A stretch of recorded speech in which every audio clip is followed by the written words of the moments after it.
Hi, my name is Jodie. I'm 15 years old and I'm a victim of abuse and sexual assault in an adoptive care placement. It all started 3 years ago when the abuse from my adoptive parents, Frank and Jane Lindsay, started when Frank started throwing me down the stairs and punching me in the face when I didn't do what I was told, even though I did. So 9 years ago I got taken away from my biological parents that lived in Salford. I got taken from them through neglect, but there was no abuse or sexual assault within their relationships with me as a child. And I got put into this placement with Frank and Jane Lindsay that live at Woodleys, Tong Street in Kersley.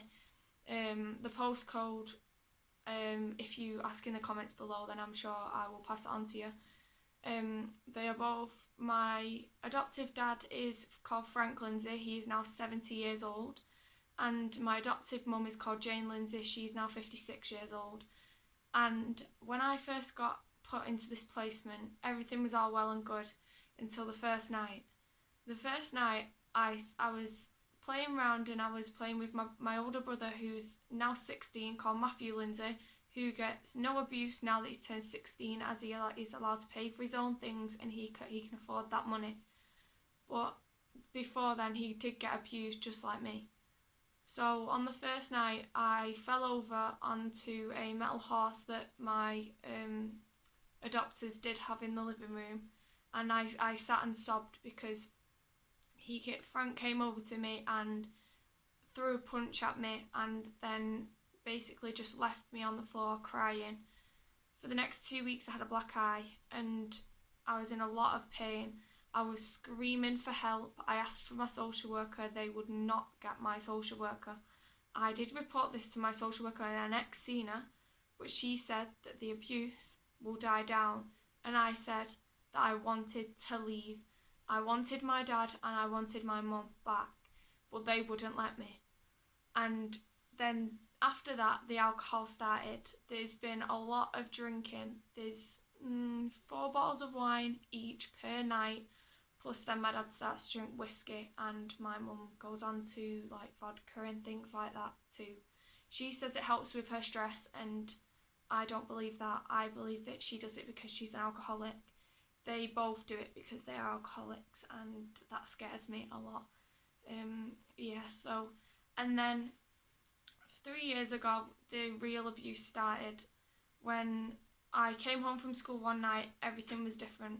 The anger was a lot worse. The pain that I was suffering from this abuse got a lot worse, and the sexual assault started from Frank. He started walking in on me while I was getting changed and saying how good I looked and while I was getting changed. And then he basically kept walking in on me in the shower, and then my adoptive mum, Jane Lindsay, used to just close the door behind the sexual assault and say she cannot report what she cannot see, and this started to hurt a lot, and the abuse started to get a lot worse from then because I've been in hospital for self-harming because he's told me to self-harm, otherwise he'll do it himself, and I'd rather go through the pain of me doing it myself instead of other people. And he's thrown me down the stairs, he's beat me, I called the police, they left me at home, social services are doing nothing to help it. And we did foster another little boy 2 years ago called Ryan, and he was in the care system for Salford. He got put with us and he came into my room every single night crying for help because my dad was going upstairs assaulting him. I rung the police and I told them what was going on. They would not help. They said to me that there is no evidence, even though he came out with lumps and bruises everywhere. I was the only one that was protecting him. When his social worker turned up to take him away, because my adoptive dad, Frank Lindsay, said that he didn't want him anymore, so I told the social worker what was going on behind closed doors. She would not have it. She was saying that things. I am his legal daughter. I am not his legal daughter. And she was saying that I had to stay. I wanted to leave. I had to stay. And then my adoptive mum Jane started then with her verbal and physical abuse towards me. I've ended up with scars on my hip, my knees, my shins, my arms, everywhere I have scars. I even have them on my face due to being cut with like anything from needles to knives. I also have begged for help from social services and the police. I've reached out to family members. They will not help. And the abuse starts to get worse, and people don't understand that behind closed doors, Frank and Jane are extremely violent. They act as if they are not, but they are. I ended up with a broken wrist when I was only in year 6, and I went to the hospital because I was in Wales at the time. I got taken to the hospital and I had to lie and say I fell off my bike. I didn't fall off my bike. My dad had thrown me out the caravan, dived on me and threw my bike at me. It broke my wrist in half. I had to have a metal bar through my wrist for 2 months because of this. And it's from that day on I realised I needed to leave and I wasn't safe. I've had 8 assault charges against me in the past 6 weeks, but I haven't even been at home to assault anybody, so it could not have been me. I've reported both Frank and Jane for assault. The police will not pursue these charges, even against my wishes. They will not go ahead with them. I then had to keep running away because the abuse was getting worse and worse. I ended up with a black eye for 2 weeks due to my mum elbowing me in the face. I have photo evidence of the lumps and nobody will do anything to help support me. My dad, 4 weeks ago now, we was in Benidorm, just me and Frank, and I was in the shower and he come in and I turned and looked at him and I said, "Please get out, I'm trying to shower alone." And he said, "Oh, look how good you look." And I turned away. I could not look at him. I was physically being sick in the shower because I couldn't stand the sight of him. He come behind me in the shower and started washing my hair and saying, "Oh, I bet you like that." And I said, "No, please leave." And he started rubbing it in sexually, saying, "Oh, I wish you was my age." And I said, "Get out now." And then I had to run out of the shower to get away from him. I put clothes on and I ran downstairs and I left. I just left the building completely.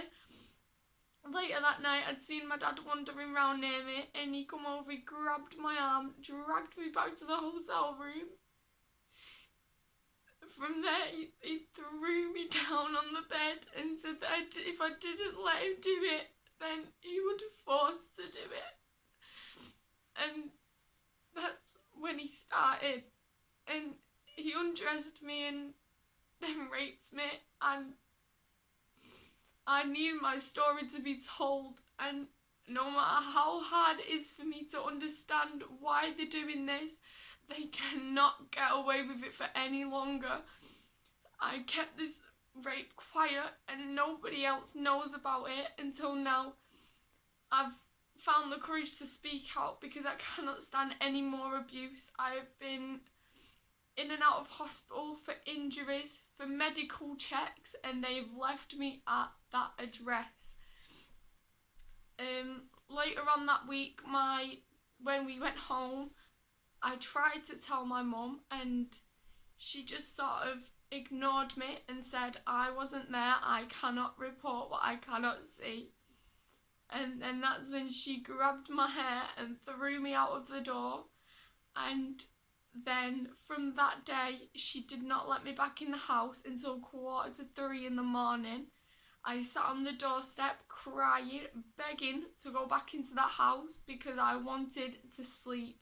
I was desperate because I had nowhere else to go. And then I kept having to run away because of the abuse that was going on, both mentally and physically. They were abusing me. I've 2 weeks ago, my dad threw me down on my bed again, and he cut into my foot the letter D. He said to me as he was cutting it, "You will never forget the pain you've been through. I will always be here." And I said to him, "Get off me now." I kicked him to get him off. He carried on cutting. My adoptive mum Jane come in, pinned my arms down so I could not lash out. And Matthew, my brother, then come in as well, grabbed my knees, pinned my knees to the bed and let him cut. They said that it was the best thing for me. I cannot leave that house. So after they'd done it, they'd shut my room and they locked the doors, like the front doors, the back door, the French doors, every single door, so I could not leave. I found my window key because my bedroom is downstairs. Found my window key, unlocked my window, climbed out of the window and ran. I was trying to save my own life, and people do not understand that if it weren't for people that I met, I would be dead. And the abuse is hard to put up with, and each day I go through reliving what I went through. But now I realise I'm out of that situation and I am never going back. The police have done nothing to help. The amount of times they've come to my house to assess what the situation is that's going on, because I've reported the abuse and it has always been changed back onto me. I am the apparent abuser when I've not touched them, and I am the one with the charges against my name when I'm not the one that has been hitting them. They have been abusing me. I've been on crutches twice because my adoptive dad Frank has thrown me down the stairs and I've dislocated my hip. I have scars on my knees from when I was little. He kept pushing me off my bike saying, "Move, you don't deserve to be happy. This is our life, not yours." I've had constant money taken off me. I had £3,000 put into my bank when I was 13 by my granddad, who sadly passed away, and now I only have £1,000 left because they have stolen £2,000 off me. Frank walks in on me no matter how undressed I am. He will walk in, he will click his fingers as he's coming through the door, he will whistle at me. He's a complete paedophile and nobody listens. That's why I didn't tell my story fully until now. My story needs to be told and it needs to be heard, because we need to stop this from happening again. For 3 years I have put up with the abuse and the neglect. Now, when I was 6 years old, I got taken away from my biological family, and I was in contact with them for about a year, and then I got told, "You cannot see your family again." I asked and questioned every year since I was 7 years old, why can I not see them? And I got told that they didn't want to see me. And I got reunited with my oldest biological brother 3 days ago now, and the love was still there, the connection was there, and I miss every single one of them. I've been on the phone to my biological dad, my uncle, my nana, my granddad, and I've seen my other brother, and they're all saying, "You need to get out of there, you cannot stay, you can stay with us, you are safe."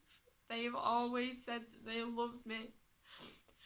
My dad also admitted to me that there have been charges against him about sexual assault when I've told the police it is not him that's done it, it is Frank Lindsay that is the one that's been abusing and sexually assaulting me.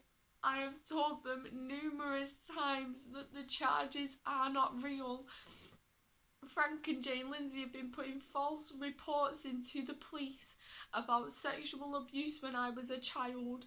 I have apparently been 3 years old and sexually abused by my dad. I have been 4 years, 5 years old when my oldest brother has been sexually abusing me. But that never happened, and social services have told me that that is what happened, and it is not what happened. I have legal documents at home that my adoptive parents will not give me. I had a life letter from my social worker for my biological family. I have not been given that. My brother has, I haven't. And each time I think of that, I think, why am I not being given it? There's something that they are hiding about my past that they do not want me to know. I know right now that my biological family did not abuse me. There was some neglect, but no abuse at all. I have been lied to, I have been deceived, and I have been abused. I have also been raped, and I took that no further, but now it needs to happen. Each morning I wake up for school. I get up as late as possible, so then as soon as I'm ready I can leave the house. I'm scared to be in that house. I will not sit at the same table as them. I will not sit in the same room as them. That's all through fear. I walk through the door when I get home from school and I run into my room, shut the door and sit in my room. I am always on the lookout for what they do. I have a phone on and off, like I get it taken off me all the time. I get it back, I get it taken, I get it back. That's because he doesn't want me to record the abuse. He has admitted this, and he has admitted it in front of me, Jane and Matthew, but he will not admit it to the police. I have tried to tell them, they will not listen. My real dad has also told me that he got told that I didn't want to see him, when that is completely not true. And each year he said that he was trying to fight for me back. He took it to court, which I never got told about. He took the case to court. He wanted me and my brothers and sisters back, but they would not hear him out. They said because of the charges he was not allowed to see us, but the charges were fake. I have been on the phone to my dad and I've explained to him that I never made a single charge against him. I was trying to fight to get him back. And I've explained to him about the abuse, the sexual assault, and he said he knew there was something wrong the first time he seen me in contact. He said, you were miserable and you've always been happy. He said, I saw the fear in your eyes when you had to leave. And I fear for my own life, I really do. I cannot go back to that address at all. I cannot look at Jane and Frank Lindsay in the eyes without gagging. I cannot be left alone in that house.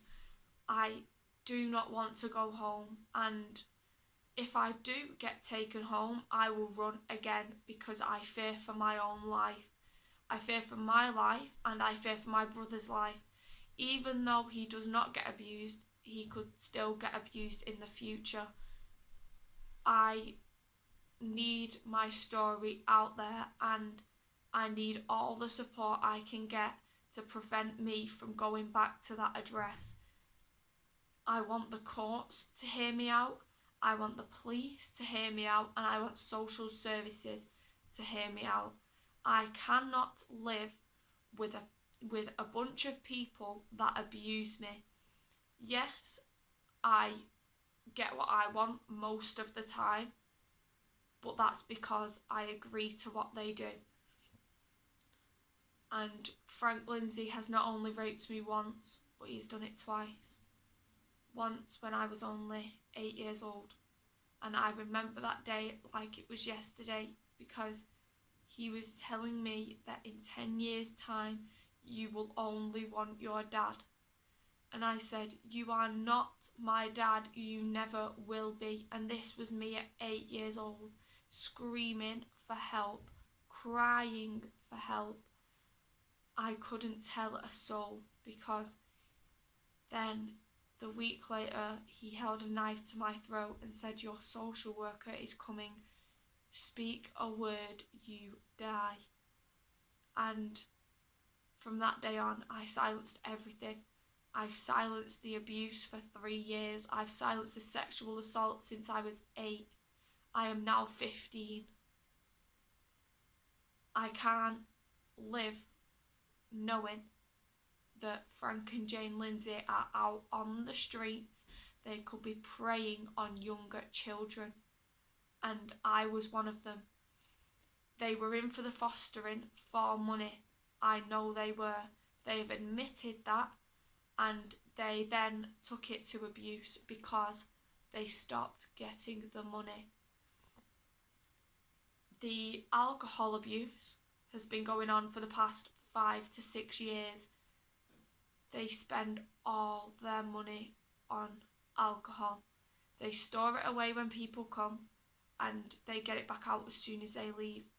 I've had bottles thrown at me, I've had glasses thrown at me, I've had everything. And the abuse that I've suffered is now what's leading me to the future. My future could be ruined due to my past, but I'm not going to let that stop me from doing what is right. I have rights. I have the right to live with my real dad. I have the right to see my biological parents, but I get told I can't. I get told that the abuse will stop. It never stops. For 3 years I've reported, and I have photos of all the injuries, but no, they deleted them from the memory card, gave my phone to the police. The police have said there's nothing there. Every day for the past 3 years I have been abused. Every day since I was 8 I've been sexually assaulted and raped twice in my life. How can a 15-year-old suffer from their abuse like me? People are sick, and it shows when I have to be scared to go home after school, before school, anytime. My abuse then gets worse. When the abuse started getting more violent 3 years ago, I started getting messages, started getting phone calls from Frank Lindsay's friends saying, keep my mouth shut, we are watching, we are after you. And I got jumped on the 15th of September 2 years ago. So that was 2017, on the 15th of September. I was walking home from school, and it was dark because I'd stayed for revision. I'd stayed at my friend's house for tea because I was scared to go home. I was walking up the back alley near my house, and I noticed that there was 4 men round the corner. I avoided the back alley, and they dragged me back to the alley. I ran for my life. I rang the police. They cut the call off. The police did not answer when I screamed. The 3 men I did not recognise, but I recognised the one in the van across the road. I screamed for help a woman came to her back gate where I was, asked, "Is everything okay?" They had a knife to my back, ducked behind the fence. I had to say I was fine. I had bruises, cuts, everything. I had a cut behind my ear and a cut along my face here. I've got one there and one underneath my nose from the injuries I suffered. I tell people that I am fine because I get threats. That night, I was sexually assaulted by 4 grown men in the back of a van. They didn't rape me, they did touch me, and they did insert their fingers. They did assault me in ways that I will never forget. And then they said, as I tried to leave the van, they said, "Frank is a good man. You will never forget the pain you've suffered because he is a good man." And I didn't go into school for 2 months. I missed my friends and I missed my family the most. I reached out for help. Nobody would help me. I had to stay in the house, day in, day out, and I got tortured in the house. I got told that what happened was for the benefit of myself. He knew about the abuse. He knew what happened that night, and how did he know if he didn't set it up? And the police have been given this information. They haven't been told about the 4 men. They have been told that my dad sets things up. They have been told about the abuse and sexual abuse he gives me. They haven't been told about the rape because they don't believe the abuse in the first place. Where would that get me? That would get me into a care home. I do not want to be in a care home. But I wanted to do this video to tell my story to people. Even though I'm adopted, I still get abused, raped, sexually abused. And through that, you have to stay strong. And for anybody else that is in foster care, adoption, anything like that, or even if it's just at home, you need to get help if this is happening to you. You need to get out of that house. You need to get out of the situation you are in. And I want to fully support everybody that is going through it, because I've been through it for 3 years. I have injuries, scars, mental scars of what's gone on. I got put into CAMS 3 times to try to explain what's going on. They would not listen. It was an hour-long session each time. I went at least 30 times. Did not get my voice heard. My story needs to be told. And otherwise, my abuse will get worse. The torture will get worse. And my future will not be worth living. And I've had suicidal thoughts in the past because Frank Lindsay has told me to kill myself because I would not listen to what he said. He asked me to have sex with him. I said no. He said, "Go and jump off the balcony on holiday." And he then took my phone because he realised I was recording the conversation. The police have said they have no authority to check the phone because he's took the memory card out. I have been asked by his friends what goes on behind closed doors. I've tried to explain.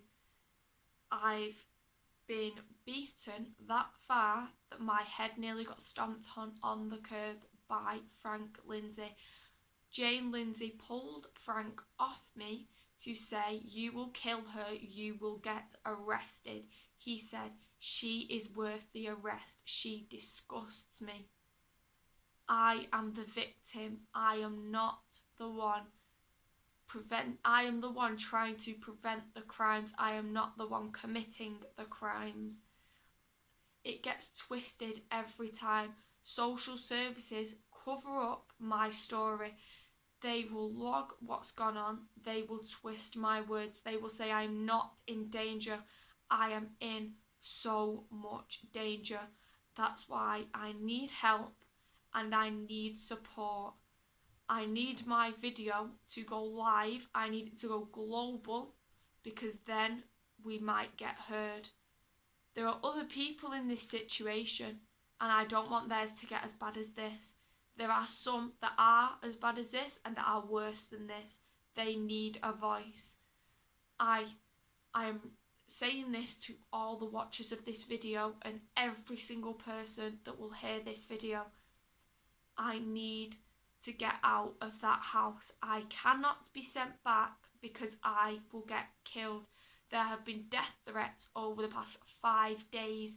5 days ago, I rung my dad. I said to him, I rung Frank Lindsay, not my dad, Frank Lindsay, and said to him where I was and said I'm staying out for a few nights while things calm down. I had no intention of going home. He knew that. He said, I will hunt you down. I will kill you.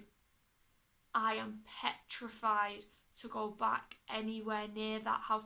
People cannot let this happen. I need my voice to be heard, because if I do get sent back to that house, I'm being put in danger.